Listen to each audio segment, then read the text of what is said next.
We've talked about whether or not cables make a difference for video quality with HDMI.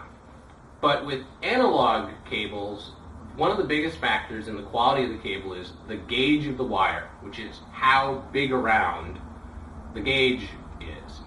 And basically it works under the same system as shotguns and cannons. Gauge is a size for how many balls fit in a given diameter. Well, with speaker wire, gauge matters only at the very high end of the wattage.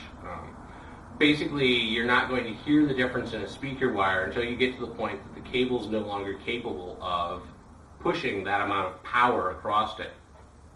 And your biggest risk is that over the years, as you're pushing 1,000 watts of power over a very thin piece of wire, that eventually the wire burns up. And as, of course, as the braids get thinner and thinner, you can introduce crackle and noises like that. But for the most part, bigger isn't necessary. If I'm doing an in-wall unit, I would definitely go with heavy-duty, large wire that is going to last for a long time.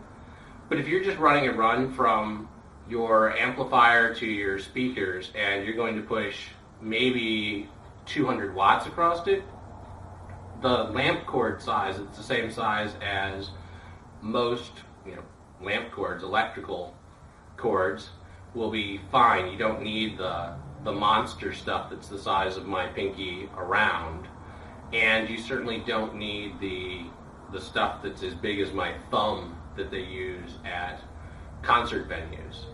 I have had really good luck with when I'm wanting to run something under a rug in a dorm or an apartment.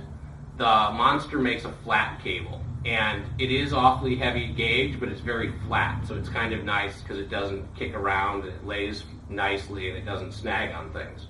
So that's a case where you might go with a heavier gauge than you need, but for the most part, it doesn't really matter. And the other thing that's a little weird about gauge is that 1 gauge is huge, and 22 gauge is small, so it works backwards because it's the number of balls that would fit in a given diameter.